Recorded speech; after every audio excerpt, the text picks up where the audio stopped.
Hello friends, Osho के अनुसार दूसरे के विचार हमारे लिए महत्वपूर्ण होते हैं, लेकिन वे हमारे नहीं होते। हम दूसरों के विचारों से प्रभावित हो सकते हैं, लेकिन हमें उनसे गुलाम नहीं बनना चाहिए। हमें अपनी खुद की पहचान और स्वतंत्रता को बनाए रखना चाहिए, भले ही दूसरों की राय अलग हो। यही टॉपिक के बारे में ओशो जी से कही हुई ओशो की वाणी ओशो की जुबानी से सुनते हैं।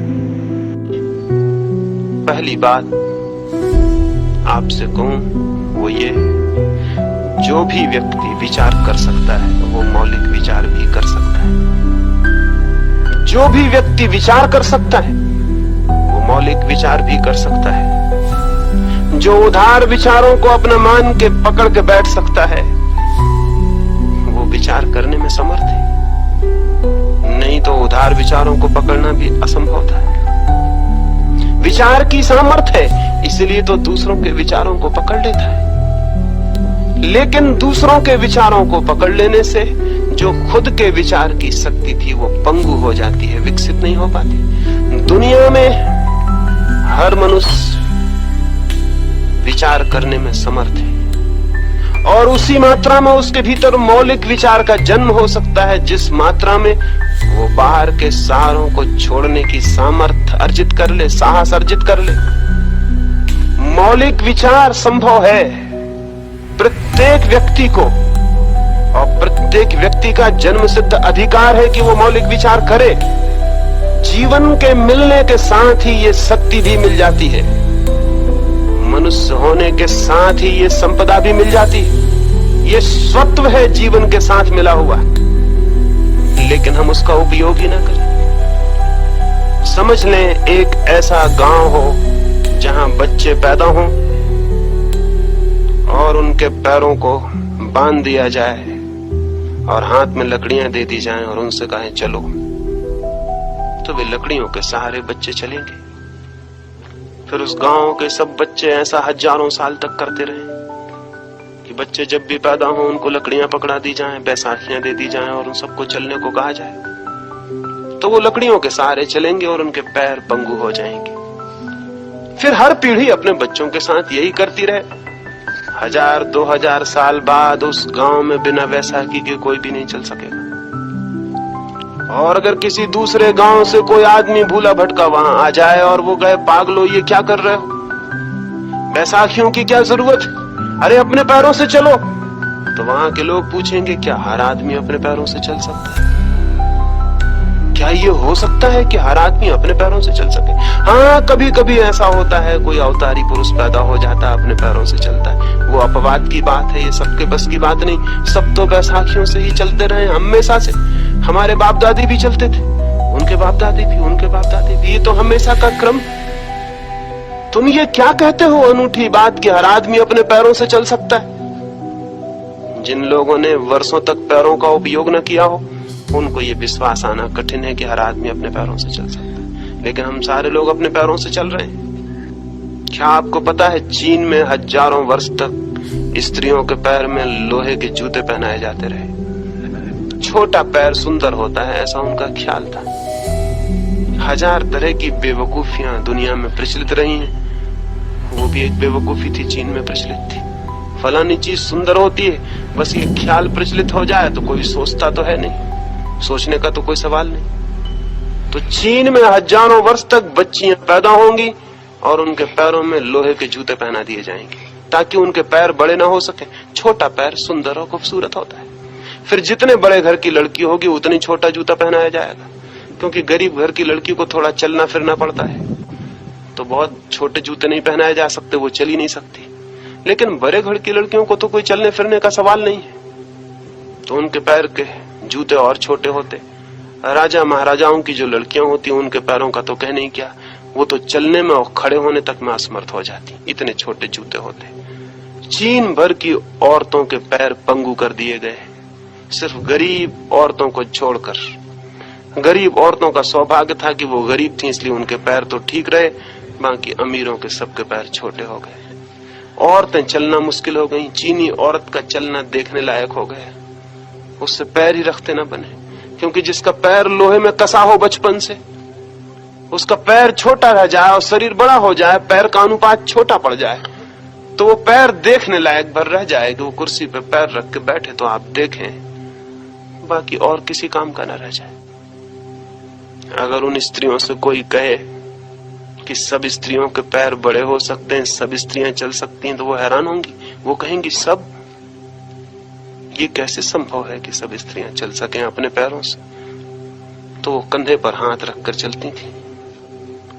दो स्त्रियां साथ होंगी रानी के, वो कंधे पर हाथ रख के चलेगी, खुद के पैर तो बड़े पंगु। और जब पहली दफा चीन में किन्हीं लोगों ने हिम्मत की और इसके खिलाफ विद्रोह खड़ा किया, इसके खिलाफ भी विद्रोह करना पड़ा कि औरतों के पैर में जूते नहीं पहनाएंगे, तो बड़े उपद्रव हुए, झगड़े हुए।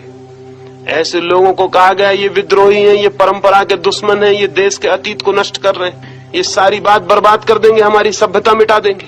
हजारों साल से जो हमने नहीं किया, ये नास्तिक लड़के ऐसी बातें करने को कह रहे हैं कि स्त्रियों के पैर में जूते मत पहनाओ। ये कहीं हो सकता है कि स्त्रियां, खूबसूरत स्त्रियां और बड़े पैर की हों? ये नहीं हो सकता। ऐसी ही हालत हमारे मस्तिष्क की भी हो गई है।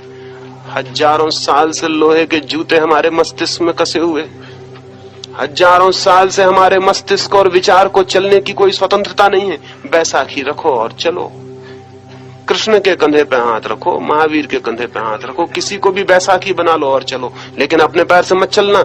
हर आदमी कहीं अपने पैर से चल सकता? ये तो कुछ थोड़े से सौभाग्यशाली लोगों का हक है कि वो अपने पैर से चलें। चूज एंड फ्यू, थोड़े से चुने हुए चुनिंदे लोग जिन पर भगवान की कृपा है। पता नहीं ये भगवान भी कैसा है कि कुछ लोगों पर कृपा करता है, कुछ लोगों पर नहीं करता। पता नहीं वहां भी कोई रुस्बत चलती है, क्या होता है? पता नहीं वहां भी खुशामत का बहुत प्रभाव होता है, क्या होता है? तो कुछ चुने हुए लोग कर सकते हैं विचार, सब नहीं कर सकते। ये पागलपन सिखाया गया है। इसका परिणाम ये हुआ कि मस्तिष्क पंगु हो गए, चलने की सामर्थ्य विवेक ने खो दी। तो निश्चित ही आज ये बात लगती है, आज हजारों साल के बाद अगर कोई कहे कि हर आदमी मौलिक रूप से सोच सकता है, तो हमें विश्वास नहीं पड़ता। ये स्वाभाविक है। ये स्वाभाविक इसलिए नहीं है कि ये हमारा स्वरूप है, बल्कि इसलिए कि हजारों साल की हमारी आदत है। और आदत के खिलाफ सोचना बड़ी हिम्मत की बात है, कई कारणों से। क्योंकि आदत आसान होती है और तोड़ना कठिन होता है। एक आदमी सिगरेट ही पीने लगता है तो तोड़ना मुश्किल होता है। एक बिल्कुल बेवकूफी की आदत है जिसमें कोई भी मतलब नहीं है, एक रत्ती भर मतलब नहीं है। और कभी दुनिया अगर समझदार हुई तो हैरान होगी कि ऐसे पागल लोग भी थे पहले जो मुंह में धुआं खींचते थे और निकालते थे। बड़ी हैरान होगी।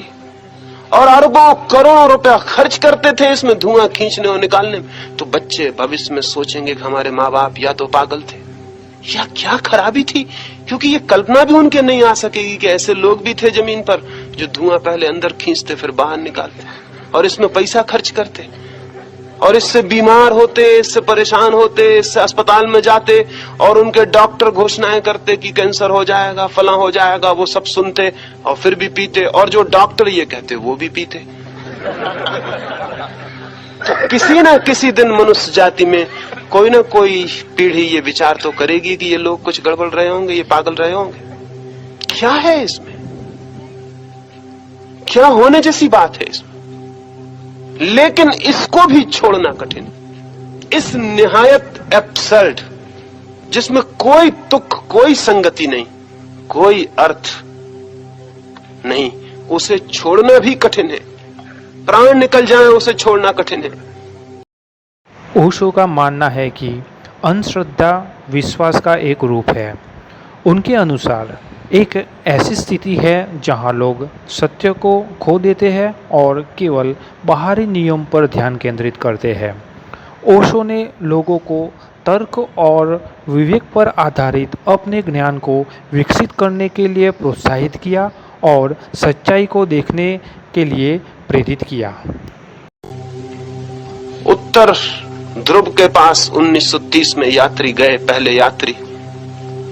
उनका जहाज फंस गया और 15 दिन तक निकल नहीं सका तो उनका राशन चुक गया। लेकिन राशन के चुकने से कठिनाई न हुई, वो भूखे रहने को राजी थे। लेकिन सिगरेट चुक गई और तब एक तूफान आ गया उस जहाज में। बिना सिगरेट के रहना असंभव था। लोग सुस्त पड़ गए, लोग आंखें बंद करके पड़ गए, लोग रोने लगे, चिल्लाने लगे कि हमें कोई न कोई तरह। आखिर हालत ये हो गई कि जहाज की रस्सियां काट के लोग पी गए और कैप्टन परेशान हो गया कि तुम जहाज की रस्सियां काटे दे रहे हो, कल जब हम निकलेंगे तो जहाज चलने योग्य न रह जाएगा। उन्होंने कहा कल की कल पे छोड़ो, अभी तो हमको धुआं चाहिए। अब बचे या मरे, लेकिन मरेंगे तो भी कम से कम धुआं पीते हुए मरेंगे, ये तो राहत रहेगी। अब हम रुक नहीं सकते। वो जहाज की रस्सियां काट के पी गए। जहाज मुसीबत में पड़ गया। बड़ी मुश्किल से उस जहाज को लाया जा सका, क्योंकि जहाज के लोग ही रस्सियां चोरी से काट काट के पी रहे थे। ये हमको हंसी आती, और हमको हंसी इसलिए आती कि शायद हमको ख्याल नहीं कि हम भी बहुत सी ऐसी आदतों के बीमार होंगे जिन पर दूसरों को भी ऐसी हंसी आए। ये हो सकता है आप सिगरेट ना पीते हो इसलिए मजे से हंस रहे हो, सोचते हो बगैर वाला अच्छा मुश्किल में पड़ गया जो पीता है, लेकिन आपकी भी ऐसी आदतें होंगी। इससे कोई फर्क नहीं पड़ता कि सिगरेट पीते हैं, इससे कोई फर्क नहीं पड़ता। एक आदमी सुबह से बैठ के भगवान के सामने घंटी बजाता है, सिगरेट पीने से कोई भिन्न आदत? कोई फर्क है इसमें? कोई समझदारी है इसमें? क्या आप एक घंटी बजा रहे हैं भगवान के सामने बैठे हो? अगर थोड़ा निष्पक्ष हो सोचेंगे तो हैरान हो जाएंगे मैं ये कर क्या रहा हूं। इस घंटी बजाने से क्या संबंध, इससे क्या अर्थ? एक आदमी टीका लगा रहा है सुबह से, इसमें कोई अर्थ है? सिगरेट पीने से कोई भिन्न बात? और टीका लगा के समझ रहा है कि मैं धार्मिक हो गया। कम से कम सिगरेट पीने वाला ये तो नहीं समझता कि मैं धार्मिक हो गया। एक आदमी तिलक लगा लेता है, समझता हम धार्मिक हो गए। एक आदमी जनेऊ बांधे हुए, कमर से रस्सी बांधे हुए, सोचता हम धार्मिक हो गए। ये कोई भिन्न बातें हैं? अगर आपका जनेऊ तोड़ दिया जाए तो ऐसा लगेगा जैसे प्राण निकल गए। एक साधु से मैं बात कर रहा था, वो मुंह पे पट्टी बांधे हुए थे, मैंने उनकी पट्टी खींच ली। वो ऐसे घबरा गए कि जैसे मैंने उनकी आत्मा ले ली हो। मैंने उनसे कहा हद हो गई, आप तो कहते हैं मैं शरीर नहीं आत्मा हूं, और ये पट्टी के खींच लेने से आप इतने घबरा गए कि जैसे आपके प्राण निकल गए हो। ये पट्टी उन्होंने जल्दी से पट्टी वापस ली, बांध ली। जब तक उन्होंने बांध न ली तब तक वो इतने बेचैन थे। बांध के वो निश्चिंत हुए और मुझसे बोले आपने भी हद कर दी, एकदम से आपने खींच ली मेरी पट्टी। ये सिगरेट पीने से कोई भिन्न बात है? इसमें कोई फर्क है? जड़ता वही है। हमारा माइंड इडियोटिक है, मूड है, और उस मूड मन में ऐसी हमने हजार जड़ताएं इकट्ठी कर रखी। इनको छोड़ना मुश्किल है। तो मैं तो आपसे कह रहा हूं मौलिक चिंतन करो। और हजारों साल की गुलामी ये है कि हमने चिंतन कभी किया ही नहीं। हम तो हमेशा विश्वास करते हैं, कोई कह दे और हम मान लेंगे, कोई कह दे कि ये सच है और हम मान लेंगे, और जितने जोर से कह दे उतने जल्दी मान लेंगे। जितनी ताकत से घूंसा बजा के कह दे और जल्दी मान लेंगे, और कह दे कि मैं भगवान हूं तो हम और भी जल्दी मान लेंगे कि जब भगवान खुद ही कह रहा है तो फिर शक करने का कोई कारण नहीं। इसलिए जो आपको मनवाना चाहते हैं वो जरूर ये घोषणा करते हैं कि मैं भगवान हूं। कोई कहता है मैं तीर्थंकर हूं, कोई कहता है कि मैं ईश्वर का पुत्र हूं, कोई कहता है मैं अभी जमीन पर 300 आदमी है इस वक्त जो ये कहते हैं कि हम भगवान। एक दफे तो एक मेले में मैं गया, 3 आदमी वहीं मौजूद थे जिनको ये ख्याल है कि हम भगवान। एक ने तो अपना नाम श्री भगवान ही रख छोड़ा।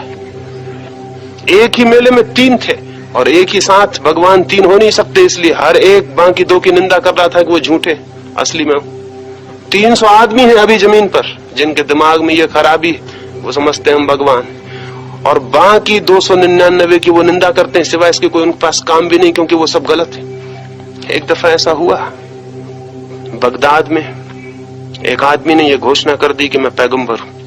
अब मुसलमान ये बर्दाश्त नहीं कर सकते। मोहम्मद के बाद किसी को वो पैगंबर होने देने की आज्ञा नहीं देते। असल में हर धर्म बंद कर देता दरवाजा, नए पैगंबरों के लिए गुंजाइश नहीं छोड़ता, क्योंकि नए पैगंबर खतरनाक हो सकते हैं। महावीर 24 में तीर्थंकर, अब उसके बाबत आगे 25 में तीर्थंकर अगर कोई कहे तो जैनी उसके दुश्मन हो जाएंगे कि रोको इसको, 25 में नहीं हो सकता कोई, 24 मामला खत्म। क्योंकि अगर 25 में कुछ गड़बड़ बातें कहने लगे, 25 में टाई बांधने लगे तो फिर क्या करो, फिर इसको करो क्या? तो फिर महावीर से जो नग्न रहे उनके साथ इसका मेल कैसे बिठाओ? तो इसलिए झंझट में पड़ो ही मत, नए का दरवाजा बंद। तो मुसलमान भी नहीं मानते कि मोहम्मद के बाद किसी पैगंबर की जरूरत, फिर जरूरत भी क्या? वो कहते हैं कि मोहम्मद ने सारी बात लाके बता दी, अब आगे बताने को है क्या? सारी बात जो कहने योग्य थी वो कह दी गई, तो अब दूसरे को कोई अमेंडमेंट तो लाना नहीं, कोई सुधार तो करना नहीं कि अब दूसरे को भेजें। एक आदमी ने घोषणा कर दी कि मैं पैगंबर हूं, उसको बगदाद के खलीफा ने पकड़वा बुलवाया। और कहा कि ये पागलपन छोड़ दो, नहीं तो सिवाय हत्या के और कोई परिणाम ना होगा। तो मैं तुम्हें एक दिन का मौका देता हूं। उसको जेल में बंद करवा दिया और कहा कल सुबह मैं आऊंगा, तुम सोच लो ठीक से, नहीं तो सिवाय गर्दन कटने के कुछ नहीं होगा। और ये बात गलत है और ये बात हम बर्दाश्त नहीं कर सकते कि कोई अपने को पैगंबर का, बस मोहम्मद आखिरी पैगंबर, अब आगे कोई पैगंबर नहीं। एक है परमात्मा और एक है उसका रसूल मोहम्मद, अब कोई और दूसरा नहीं। बस हो गया, काम समाप्त। कुरान में सब है जो चाहिए, अब कोई और नई नई किताबें लाने की भगवान के यहां से जरूरत नहीं। उसको बंद कर दिया। सुबह बादशाह उससे मिलने गया, खलीफा। वो जंजीरों में बंधा हुआ एक खंबे के पास बैठा हुआ था। खलीफा ने कहा, मित्र कुछ सोचा विचार किया? वो हंसने लगा। उसने कहा, तुम बड़े पागल हो, तुम्हें ये पता नहीं कि पैगंबरों पे हमेशा मुसीबतें तो आती ही हैं। इससे ये सिद्ध नहीं होता कि मैं पैगंबर नहीं हूं, इससे यही सिद्ध होता है कि मैं पैगंबर हूं। ये तो मुसीबतें हमेशा पहले भी पैगंबरों पे आती रही, पैगंबरों को सताया जाना हमेशा होता रहा है। तो ये तो कसौटी है, और तुम जितना मुझे सताओगे उतना ये सिद्ध होगा कि मैं पैगंबर हूं। और तुमने मेरी हत्या कर दी तो बस फिर तो काम बन गया। पैगंबरों की हत्याएं होती नहीं, देखो क्राइस्ट को सूली पे लटका दिया और सुकरात को जहर पिला दिया, ये तो होता रहा है। तो तुम करो जो तुम्हें करना है। ये तो भगवान ने मुझसे पहले ही कह दिया था कि तुझे भेज रहा हूं, बड़ी मुसीबतें झेलनी पड़ेंगी। वो झेलना शुरू हो गया, बात पक्की हो रही। हम विश्वास कर लेते हैं, हम विश्वास करने के आदी हो गए। हमें कोई भी बात विश्वास करवाई जा सकती है, हमसे कोई भी बात कह दी जाए कि विश्वास करो, हम कर लेंगे। हमारा न तर्क उठेगा, न विचार उठेगा, न ख्याल उठेगा। ये एक दो दिन की गुलामी नहीं है, ये हजारों साल की गुलामी। और इस गुलामी के खिलाफ जब मैं आपसे कहता हूं मौलिक चिंतन, तो आपको ऐसा लगता है ये तो बड़ी दूर की बात है, जैसे कोई आकाश पे चढ़ने की बात कहे। लेकिन मैं आपसे विश्वास दिलाना चाहूं, निवेदन करना चाहूं, आपके भीतर हजारों साल की गुलामी के बाद भी वो ज्योति मौजूद है जो मौलिक चिंतन कर सकती है। वो विवेक मौजूद है, क्योंकि उस विवेक को कोई गुलामी नष्ट नहीं कर सकती। बांध सकती है, नष्ट नहीं कर सकती। उस विवेक के चारों तरफ दीवार खड़ी हो सकती है, लेकिन वो मर नहीं सकता, वो भीतर मौजूद है। और आप जिस दिन हिम्मत करेंगे वो जाग सकता है। और बड़े रहस्य की बात तो यह है कि कुछ बड़ी अजीब सी बात यह है, एक घर में हजारों साल से अंधेरा भरा हो तो भी उस अंधेरे को मिटाने के लिए एक दिया हम आज जला लें तो वो अंधेरा मिट जाएगा। वो अंधेरा ये नहीं कहेगा मैं 1000 साल पुराना हूं इसलिए मैं जाऊंगा नहीं। एक दिन का अंधेरा, 1000 साल का अंधेरा एक ही दिए से मिट जाता है। तो हजारों साल की जड़ता है, लेकिन अगर विवेक की छोटी सी किरण भी जगाने का आप प्रयास करें तो वो विलीन हो जाएगी और एक नए जीवन का जन्म हो सकता है। इस संबंध में और बातें और कुछ प्रश्न हैं, उनके संबंध में कल आपसे विचार करूंगा। अभी रात के लिए इतना ही।